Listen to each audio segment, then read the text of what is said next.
それでは私とシャルティアどちらの方がよろしいのでしょうか。なぜそのようなことを知りたがる? So, episode number 5 of Overlord Season 4, and I always struggle with these specific types of episodes, with Overlord and like with anime in general. And you might be asking like immediately, right off the bat, the moment you click this video, like, what do you mean? And what I mean by that is my enjoyment for this episode was at an all-time high. Like, I was sitting here watching the episode, and I was just like my face was like glued to the screen watching everything that was going on, just because Overlord is so methodical, and just like Demiurge's plan to take over the world and have world domination, how there's like 15 pieces on the board and each one is moving a different direction. You know, it's like you have the rook, you have the pawns, one's moving forward, one's moving side to move up, one's moving crisscross. That's kind of how the anime works too, is like it sets all these different things up, right?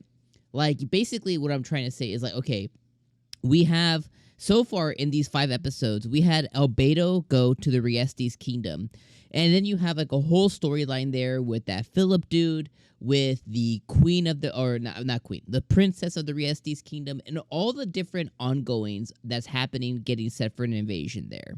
Then you had Ainz go and visit the Adventurers Guild and kind of set up what his plans are for the future there. Then you had Ainz go over to the Empire, the Bahruz Empire, and kind of like try and set the stage there, but ended up kind of opening up a door that wasn't meant to open based on what Demiurge said this episode for 3 months from now. You know, the end game was to make them a vassal state, was to make them a follower or an entity of the Sorcerer's Kingdom, but way down the line. And that timeline got pushed way up ahead because of Ainz's initial visit there.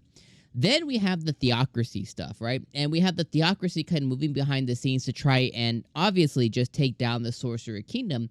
But Demiurge, you know, already has the theocracy on his radar. So then we have this whole other plan there. Now we have this other element to it, and these are all just within 5 episodes. Then we have all of this other element into it now, where Ainz is now going to the dwarven kingdom, and he's going there just because of his clear gaming interest in something that is unique and special, which is runes, which he's familiar with the runes. But in this world, the runes have kind of like died out. They're still relevant, they still exist, but because of magic and magical items, runes, basically carving in runes and doing those things that provide unique abilities or unique, I don't want to say classes, but they provide unique elements to weapons and things.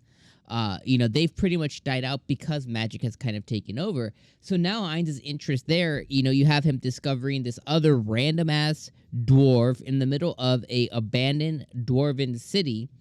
And this guy is like a descendant of like a big rune person. So now you have this whole rune timeline there.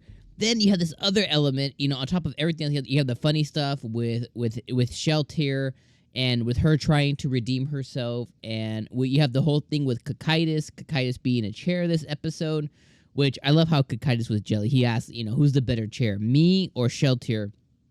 So you have the whole cocytus stuff with the lizard man. You have the lizard girl hiding her baby from Ainz, and now we find out. Okay, so now he's here.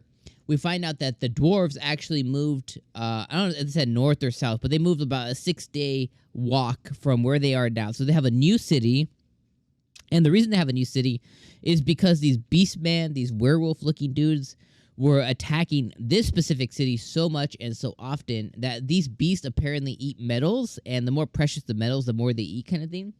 So you have these annoying-ass beastmen. So Ainz decided, okay, so they decided to attack. He takes all the beastmen, learns that now these beast dudes are about to go attack the actual dwarf city in mass. So now he's going to take SHALTEAR, probably have her like, okay, go redeem yourself again, go save the dwarven city. He's going to earn their favor. He's going to earn their keep. He's going to they're going to owe Ainz a favor, and now he's going to be able to do whatever he wants in Dwarven Kingdom. So you have all these things that are happening.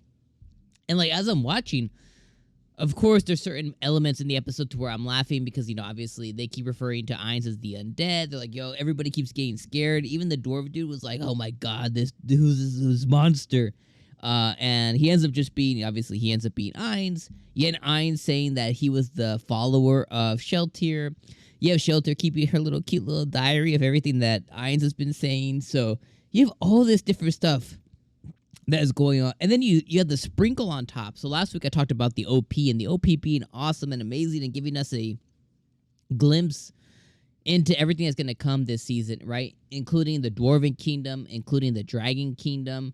We're probably going to finally meet the dragon queen or whatever, who's a descendant of that one dragon we saw a couple of seasons ago with the lady who works with the theocracy or whatever. Who at one point fought SHALTEAR apparently probably in the game or something. But you have all these different things that are going to end up happening. And then we have the 𝐸𝐷. And the 𝐸𝐷, it reminds me of like 2006 Evanescence. You know what I mean? Like that old band Evanescence. And if you're too young, you probably don't know who that is, but that's okay. I'm old. But, you have like this old indie rock song, just like banging out. You're like, it's so cool. So overall, I mean, this episode I thought was really great. I thought it was great for all the reasons that I explained. It wasn't great from like action or like nonstop awe moments, but like the setup is just like so good that I'm like, as soon as these things start rolling and like start happening like all at once, it's gonna be crazy. Then you have to factor in where everything else fits in, right? Like Ainz's Momon character, where's that gonna fit in? You know what I mean? The crazy princess in the Riestes Kingdom, what's kind of like her, like how is that gonna pan out and play out kind of thing, right? When's Red Eye or whatever the hell her name is, the one with the mask, when is she gonna find out that Momon's actually Ainz, and is she gonna jump his bones? The crazy theocracy girl, the one who has like the 2-color hair, she's like the theocracy Harley Quinn. When's she gonna find Ainz and try and have a baby with them? Like, there's so many different things that are gonna happen, and I'm just waiting for them. It's gonna be so cool. But I'm gonna leave you guys on those thoughts there. Another fire-ass episode this week. Let me know what you guys thought about it in the comments down below. As always, I appreciate you being here, and I'll see you guys next Tuesday. Peace.